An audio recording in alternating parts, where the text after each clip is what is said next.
संबंध महाराष्ट्रामध्ये मराठवाड्यात विशेष करून बीड जिल्ह्यात अतोनात नुकसान झालेलं आहे। अतिवृष्टी झाली, एकदा नाही दोनदा नाही, तीन चार वेळेस जिल्ह्यात अतिवृष्टी झाली। जिल्ह्यातलं असलं एकही मंडळ राहिलं नाही की ज्या मंडळामध्ये अतिवृष्टी झाली नाही। म्हणजे अतिवृष्टीचे निकष काय होते, पहिले तर 65 mm पेक्षा जास्त पाऊस झाला पाहिजे। असं कुठलंही मंडळ शिल्लक नाही की 65 mm पेक्षा आलटून पालटून कधी आज झाला असेल, कधी परवा झाला असेल किंवा म्हणजे कधी 4 दिवसानंतर झाला असेल। अशा पद्धतीनं 65 mm पेक्षा जास्त पाऊस झालेले बीड जिल्ह्यातील सर्व मंडळ आहेत। त्याच्यापेक्षाही सर्वात वाईट परिस्थिती, सर्वात जास्त पर्जन्यमान कुठं झालं तर शिरूर तालुक्यामध्ये झालं। शिरूर तालुक्यामधून सिंदफणा नदी जाते, परत इकडे मांजरा आहे, तिकडून गोदावरी ही जी इथपर्यंत येते। ह्या तिन्ही नद्या मोठ्या बीड जिल्ह्यातल्या नद्या आहेत। त्या प्रचंड नुकसान तिकडून झालं। इथं परळी तालुक्यात सुद्धा शिरसाळा या भागामध्ये असेल, परळी तालुक्यात बऱ्याच भागामध्ये अतिवृष्टी झाली। म्हणजे अतिवृष्टीचं नुसती 65% नाही, त्याच्यापेक्षाही जास्त ढगफुटीसारखं सदस्य पस्ती झाले, त्याच्यामुळे अतोनात नुकसान झाले।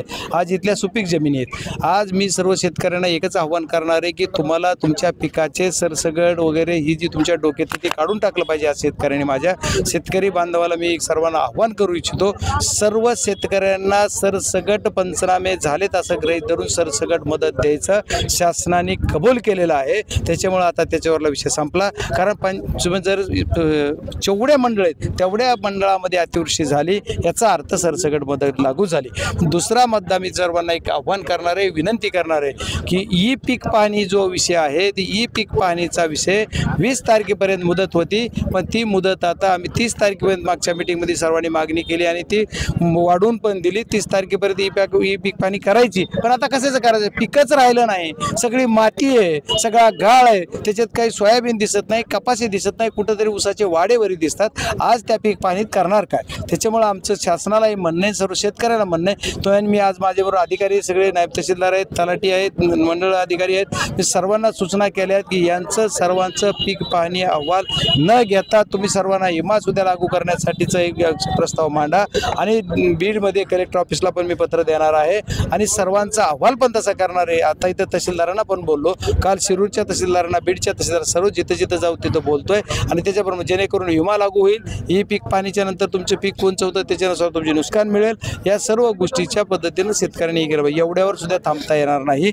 शेतकऱ्याची कुणाची विहीर गेली का, तर विहिरीमध्ये गाळ गेला असता, विहीर भिजली असली तर त्याला त्याच्यासाठी एक रिपोर्ट केला पाहिजे। आज प्राथमिक रिपोर्ट करायचा आहे आणि प्राथमिक ज्यांच्या घरात पाणी गेलंय, कुठल्या दुकानात गेलंय, त्याच्या सुद्धा तातडीची 5000ची मदत जी शासनाची ती तातडीनं दिली पाहिजे। याच्यासाठी मी आता सूचना पण केल्यात आणि काही ज्यांना जे अन्नधान्य आहे, जेवणाचं नगदी वांद आहे, या गोष्टी सुद्धा देण्यासाठी अन्नधान्य आज या पोहनेर गावात मी आहे। पोहनेर गावात जाणीवपूर्वक का केलं का काय अधिकारी मला कळत नाही, त्यांनी पण त्याचं तसं नसावं असं अपेक्षा करू आपण। पण ज्या 5 दिवस झाला आज बाधित कुटुंब आहेत, इथे यांना आणखी मदत दिली नाही, अन्नधान्य दिलं नाही। पण हे येणाऱ्या 2 दिवसात म्हणजे आज संध्याकाळपर्यंत अन्नधान्य 2 पर्यंत म्हणले, आता 2:30 वाजलेत, आणखी तर आलं नाही, पण 5 पर्यंत येईल असं अपेक्षा करू। मी त्यांना संध्याकाळपर्यंत अशीच सूचना केली आणि पैसे उद्या त्यांना कसे मिळतील आणि त्याची सगळी लिस्ट मला द्या। आता मी उद्या म्हणलं की कुणीतरी नाही, सोमवारी दिवस असं राजकारण करायचा प्रयत्न करू शकतात, ते मला त्याच्यावर बोलायचं नाही। पण इथं कुणी मड्यावरचं लोणी खायचा प्रयत्न करू नये, कुणी क्रेडिट घ्यायचा विषय नाही किंवा कुणाचा श्रेयवादाचा विषय नाही। या माझ्या परळी मतदारसंघातलं जे पोहनेर परळी तालुक्यातलं गाव आहे, या गावाला जाणीवपूर्वक जर कुणी टार्गेट केलं तर ती मी होऊ देणार नाहीये। त्याच्यासाठी मी यांच्या सर्वांच्या पाठीमागे खंबीर खासदार म्हणून उभा आहे आणि उभा राहणार असा सर्वांना शब्द देतो। गावकऱ्यांनी घाबरून, आता शेतकऱ्यांचे रस्ते गेलेत, आता रस्त्याच्या बाबतीत सुद्धा निवेदन द्या म्हणतो मी। आज ते सुद्धा तलाट्यांना त्यांना सांगतो, ही जी रस्ते गेलेत या रस्त्याचं सुद्धा तुम्ही जे सगळं आहे याचा सुद्धा तुम्ही सगळं नियोजन करा। हे रस्ते वाहून गेले त्याचा पंचनामा करा, त्याचा रिपोर्ट करा। 82चा रस्ता, आता यासारखा जो 82चा 12 करोड रुपये उचललेत, एवढा भयान रस्ता आहे की त्या खड्ड्यात रस्ता आहे का रस्त्यात खड्डे हीच कळत नाही, असली वाईट परिस्थिती केली आणि एवढे बोगस पैसे उचललेले आहेत। आता एक्झिक्युटिव्ह इंजिनियरला फोन लावला तर जरा खराब झाला म्हणतो, त्याच्याकडे आता डोक्यात विचारू का कसा खराब झाला ते। एवढा गेंड्याचा कातडी पांघरलेला तो एक्झिक्युटिव्ह इंजिनियर पण आहे, त्याला पण बघतो, त्यांच्या सगळ्याच्या चौकशाही लावणार, त्याच्यासाठी कलेक्टरलाही बोलणार, प्रत्येक मीटिंगमध्ये तो विषय घेणार आणि त्यांची चौकशी मी लावणार आणि या लोकांचे, माझ्या ज्यांचे रस्ते विस्ते वाहून गेलेत याच्यासाठी सुद्धा प्रयत्न करणार। एवढंच नाही तर या गावामध्ये भुई गल्ली असेल, धनगर गल्ली असेल, बौद्ध समाज असेल, मुस्लिम समाज असेल किंवा जे बी काही घर बाधित आहेत किंवा ज्यांना पुराचा धोका परमनंट आहे, या सर्व लोकांच्या बाबतीत पण एक निर्णय इथं यांचं जे पुरानं बाधित होतात लोक यांच्यासाठी परमनंट पुनर्वसन करून दिलं पाहिजे। याच्यासाठी मी कलेक्टर थ्रू मुख्यमंत्र्यांना माझ्या केंद्रात मी प्रस्ताव नेणार आणि त्याच्या आधारावर मी ही मंजूर करून घ्यायचा प्रयत्न करणार।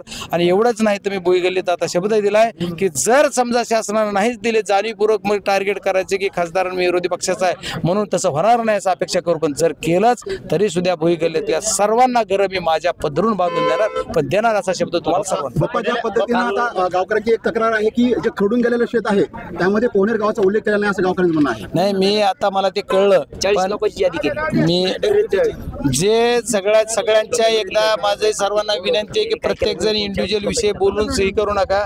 जिथं झालं तर या पोरनेर गावाला जर न्याय नाही मिळाला तर बजरंग सोनवणे जबाबदार. मी इथंच आहे, बीड जिल्ह्याच्या बाहेर नाही. काही बी होऊ द्या, तुम्हाला काय कालपर्यंत केलं मला माहित नाही, पण आजच्या विषयी मी तुम्हाला शब्द देतो की पोहनेरचा माझा एकही बाधित कुटुंब, एकही शेतकरी मिळकती वाचून किंवा त्यांना मदती वाचून वंचित राहणार नाही. ज्या पद्धतीने खरडून गेलेली जमीन असू, ज्याची जमीन कापून गेलेली असू, ज्याची जमीनच राहिलेली नसू, ज्याची विहीर भरलेली असू, अशा सर्वांना न्याय देणार, त्यांना पैसे मिळवून देणार. बाप्पा, एकंदरीत आम्ही 3 दिवसापासून रिपोर्टिंग करतोय. इथं पाहायला गेलं तर चौथी वेळ ही या गावामध्ये पाणी शिरण्याची, परंतु अद्यापपर्यंत प्रशासनाची कुठलीही मदत मदत मिळायला पाहिजे असं असताना देखील अद्यापर्यंत कुठलीही मदत दिली नाही. हो, मी आता त्या संदर्भातच मी आता बोललो की जी 5,000 रुपये तरी 24 तासाच्या आत मदत आणि अन्नधान्य ही द्यायला पाहिजे, यांनी दिलं नाही तरी त्याच्यावर मी त्यांना आता सूचना केल्यात. आता आपण बघूयात उद्या संध्याकाळपर्यंत काय होते. उद्या संध्याकाळपर्यंत नाही झालं तर यांच्यावर काय नियमाप्रमाणे कारवाई ती करायसाठी प्रस्तावित करायला मी कलेक्टरला बोलेन.